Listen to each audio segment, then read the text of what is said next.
while back, I had the honor of speaking at the safest plant in the world, they said, at DuPont Corporation, Kinston, North Carolina. And I interviewed the general manager, a guy named Cliff Nix.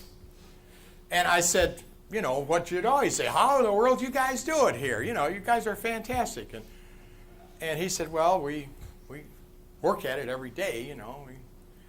And he said, it's a matter of focus, really.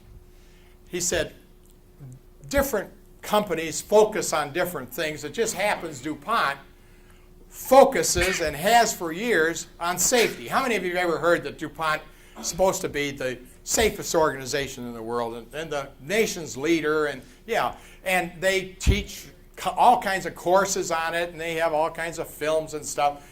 And they're supposed to be number one. So when they call me in, I'm really flattered and honored.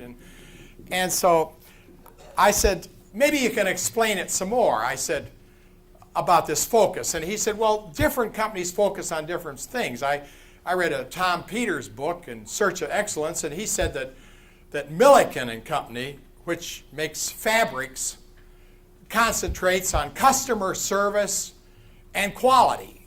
And he claims they're the best in the world on that. And they were sort of a competitor of DuPont. You know, this was a fiber company I was working at. And he said, now, if they concentrated on safety as much as we did, then he said, they could probably be number one. And if we concentrated at DuPont, if we concentrated on just customer service and quality, then we could be there. It's a matter of focus, he said. Now, at that time, Milliken had a lousy safety record. And DuPont had a pretty good quality in that, but it wasn't anywhere near Milliken's. So it was a matter of focus. Well, then, a tragic accident happened, and a woman running a fluffer machine. A fluffer machine is one that fluffs up the material of your car seats. You know, a car seat material, it fluffs the material up so that it kind of stands up a little bit. And 22-year-old woman, single mother, running this thing in, and she sees the material going in with a little crease in it where it shouldn't be. And so she reaches in to straighten the material past the guard on the machine, gets caught into the machine, pulled in, and crushed to death in front of all the other employees. And they brought in all kinds of people, and they had a horrible time getting her out of the machine, and everybody saw this tragedy, and it was a mess. It was horrible. They shut down the plant a couple days for the funeral and things, and this guy, the president of the company, thought he was doing the right thing. He went to the family and sat down with the family, and they put this little 2-year-old daughter on his lap. And he told me, he said, Art, I could just hear her screaming out, when's my mommy coming home? That's what you call the emotional event. You know what I mean? The turning point for a corporation, the emotional event. Like, for me, it was burying that guy with my hands, you know, digging a hole and burying a guy with 2 legs and an arm off. That was an emotional event. It changed my whole life. And for this guy, that was part of it. It was just holding this little 2-year-old daughter and feeling, you know, that maybe he can do something about this, and maybe he can make this a positive thing. And it was a horrible thing for the company. Their productivity went down to almost nothing. Nobody wanted to work on fluffing machines from then on. They had all kinds of trouble there. And I guess 8 months later, they still weren't back up to 100% production. That's how bad, and that's big dollars too. So I'm sure that had an impact on this president himself, you know, on his productivity and what his plant was doing. But they asked me to speak, and they bought all our stuff and gave all the safety people my books, and it was read, and somebody came for a day consulting, and then they hired me to speak to this group.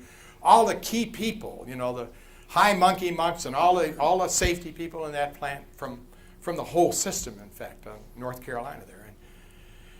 And I had to figure out something to say to those people. And so I talked about focus. And I talked about focusing on safety. That's what DuPont did. Focus on safety. Really focus in on that stuff. And I talked about focusing in on quality and customer responsiveness and how fantastic they were. Number one in the world, they claimed. You know, a lot of people said that.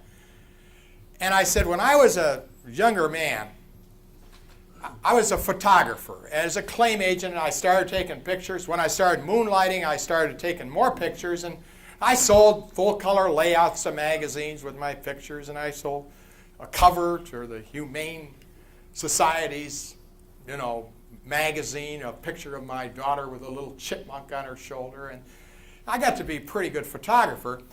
And I learned this about focus, that if I took a picture right here and I focused in on you, I could do such a good job you could see every hair on your mustache. But the guy back there would be a blur. He would be out of focus because I would focus right in on you. Now, if I focused in on him, you would be a blur. And the world would be a better place because of this. No. Not really. No. You're beautiful. Really, you're beautiful. So you're handsome. How's that? That's better yet. So anyway, what I learned as I became more and more professional, I learned something called depth of field. Would y'all say that for me? Depth of field. What it means is that if I allow the certain amount of light, think of it as a sand clock. You know how the sand falls through?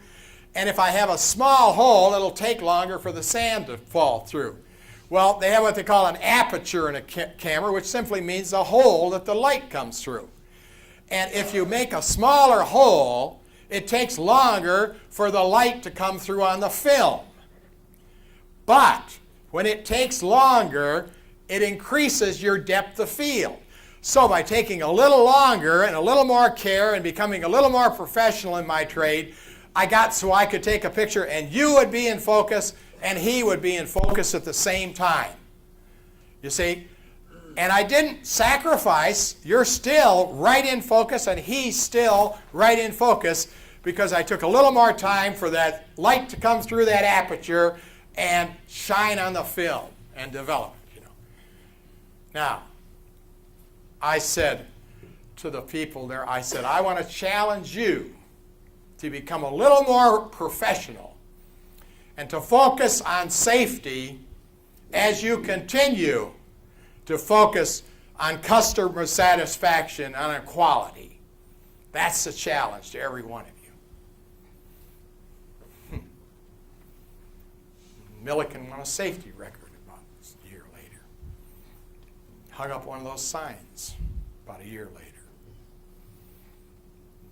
They became more professional. That's all what they were doing. And so when you hear somebody saying, we haven't got time to do it safely, you're saying, I haven't got my focus in right now. I'm not professional enough to handle this situation right now. And just remember that lesson there. It's such a simple thing. It's just a matter of focus. How many of you saw Schindler's List, the movie? Boy, if you haven't seen it, see it. It's an interesting study. I want to get a note here. I saw the movie, and in it, Schindler was a Nazi, and he was a fast buck artist. He liked to make money. And so he made a deal with some Jews that he would hire them in this plant, and they put up the money for the plant and that kind of thing, and that he would save some of their lives. He'd let them work in the plant and some of their relatives. And so it was kind of a slick deal he was pulling. And then he got caught up in the fever of this thing, and he saw what was happening, that he was actually saving people's lives, and they were good workers and turned out great stuff and that for a while. And then he got into becoming a pacifist as he went along. He saw how horrible war was, so he actually turned out munitions that were defective. And they wouldn't work. And so they stopped. While he had made a fortune in the early days of running this and, you know, bilking the Jews out of their money in that time, he got caught up in the fever of being a good man. And so he started sending out munitions and shells that wouldn't fire. And so they stopped paying him. And yet he went right on running the factory on his own money. And he spent his whole fortune so that more and more Jews could be saved from the death camps. And it's at the close of the meeting, at the close of the movie, that is, at the close of the movie, and Germany had lost the war, and the troops are starting to come in, and so he has to flee.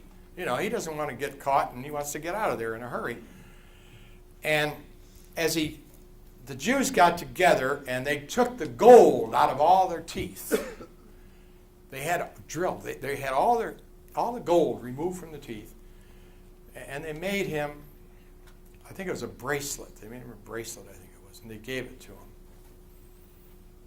And he loves these people now, and he's so moved with this thing. And he goes to leave, and he walks out of the building, and there sits his car.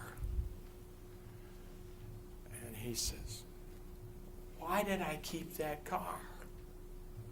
Why in the world did I keep that car? I could have saved a few more lives if I'd have sold that car. Why did I keep that car?" God, what a moving moment that was. And all I could think of is safety. That's all I ever think of, is safety. I just hope none of you ever gets in a position like that where you might not look at the car, but you look at somebody whose life's just been lost, or somebody who's just lost his hand, and you say, "Why didn't I go up to that guy? Why didn't I stick my neck out? Why didn't I make one more effort?" Hope that never happens. Don't ever say that. Why didn't I try one more time?